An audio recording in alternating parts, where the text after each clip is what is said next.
And for HNH here with the Yaesu FTdx5000MP Limited, and if you're wondering what that is, that's well, that's King Louie, 22 pounds of cat. He belongs to my daughter, so he's visiting. He likes to jump up here and play radio sometimes. Well, anyway, not without a license, Louie. Okay, so what I want to show you here today is one of the things that I actually consider to be really the main negative, if I had to say there's a negative about the FTdx5000. And honestly, Louie, please, got a blackout there. Once you get used to it, it's okay, but it's dealing with memory channels. So the radio comes with the 60 meter channels pre-programmed in, but so how in the world do you change them? Well, so VFO-B over here, see? As long as that orange light's lit there on A/B, you are dealing with the VFO-B tuning. If you want to access memory channels, you long press the button that's in the middle bottom up above the knob here. It becomes yellow. Now look at the display. You'll notice I'm switching memory channels now, and these are the 60 meter channels that come in the radio pre-programmed, and you can't deviate from that. In fact, you can't even change the mode. Because those are, well, you know, there's some pretty strict restrictions on how we use 60 meters. So, what I want to show you is now, you know, I'm sure you know this. For toggling back and forth between memory mode and VFO mode, you press this button to the right of the main VFO knob. And so now you're in just, you know, main VFO control of receiver A. And you know about the band stacking, right? Each time you press one of these buttons, well, I'm on a 18 megahertz, so we'll do it here. Press that button and it'll cycle through 3 different frequencies and modes that I may have set, including any DSP settings. Watch this.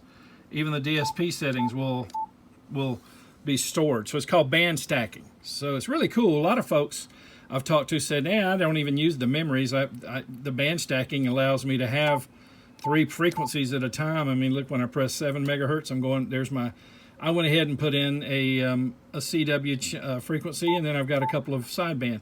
And whatever you leave them at is what they'll be at, like 7251. If I make that 7252, and I go through the band stacking, when I come back, it's on 7252. So it's very convenient, this triple band stacking that they have there. Okay, now back to memory mode though. Press the V/M button, and I'm back in memory mode, and I happen to be set on channel 1 there, the sideband channel for 60 meters. Now watch what happens if you long press, or sorry, I'm going to go back to just memory, just changing frequency here for VFO-B, and I'm going to come back, instead of long press this button, I'm going to tap it. It's red instead of yellow. Now watch what happens when I turn it. Nothing, because I'm in memory mode. See, look at the VFO up there, not changing, because I've put the memories up in VFO-A. Now, if I tap the A/B button, then this becomes active, and all it's doing is switching me through my, essentially my band stacking up here, and it's just taking one frequency from the band stacking, the last one I was on, essentially, and cycling through. So it's just cycling through every band. And again, now if you pick a band and tap the band button up here, it'll cycle you through the 3 frequencies / mode / DSP settings that you last used. Okay, so here's the crux of this video. Knowing your way around, what to press when. I found this not to be very intuitive. Which is why I decided to shoot this video. I thought, I wonder if anybody else ran across these issues of just learning the way around this. All right, so I am obviously in plain VFO mode now, with the band stacking. I'm going to come down here and click again for memory mode.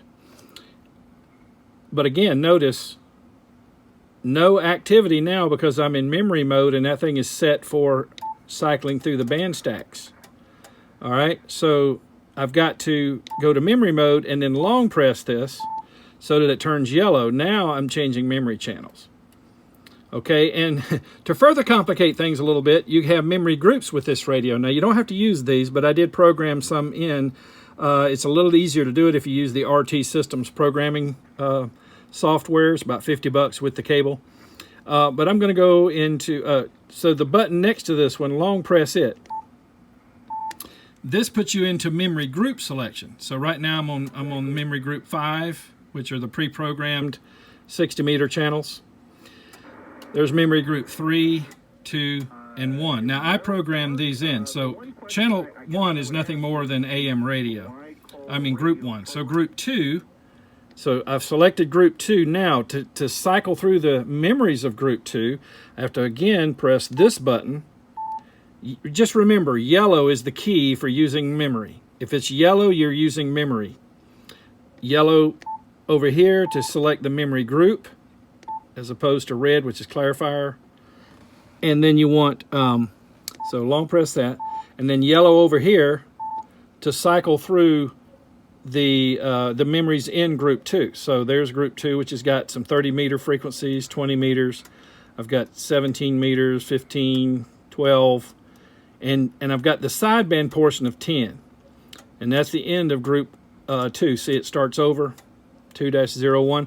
Now I press again. I'm going to change memory groups, and I'm going to go to group 3, and then press this again to cycle through the memories of group 3. And there's the simplex FM calling frequency for 10 meters. There are the 10 meter repeaters, the 4. Pre-programmed in. I've also got some common frequencies for 6 meters in there, and that consists of group 3. That's what I have programmed in group 3. And then back to the group button, long press. Yellow means I'm dealing with memories, and I'm going to move to group.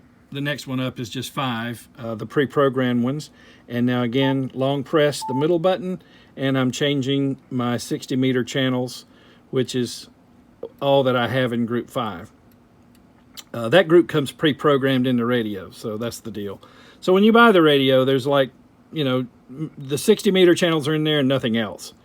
But you can go through and you can do the memories using the manual from the radio. You can assign the memories using these buttons and combinations. But I used the RT system software when I got deep into wanting to put a lot of memory channels in there. So just thought I would throw that out there for those who might have had any difficulty wrapping their head around how all this works related to memory channels, because this is also your clarifier knob, and so it's also your VFOB frequency adjust, again by pressing that button, the one on the right. See, I'm adjusting VFOB now. So, and again, don't forget, if you only tap that middle button and you're in VFO mode, see, I'm not in VFO mode, so go back to VFO mode, and you're going to cycle through whatever you have assigned up here in your band keys. And then, but long press, and you're cycling through the memories. But look, you're cycling through the memories on VFOB. If you want to cycle through the memories on VFOA, go back to the V/M button, and now you're going to cycle through them on VFOA. Okay, I hope you found that helpful. I hope I didn't confuse you anymore. But the deal is, you know, you just kind of got to get used to how the button pressing works over here. But hey, thankfully the radio has knobs and buttons to press, you know, as opposed to a bunch of screen pressing, which is one of the reasons I chose this radio. Okay, so hope that will help some guys and gals out there in the future that might run across this video. 73 from November 4 Hotel, November Hotel.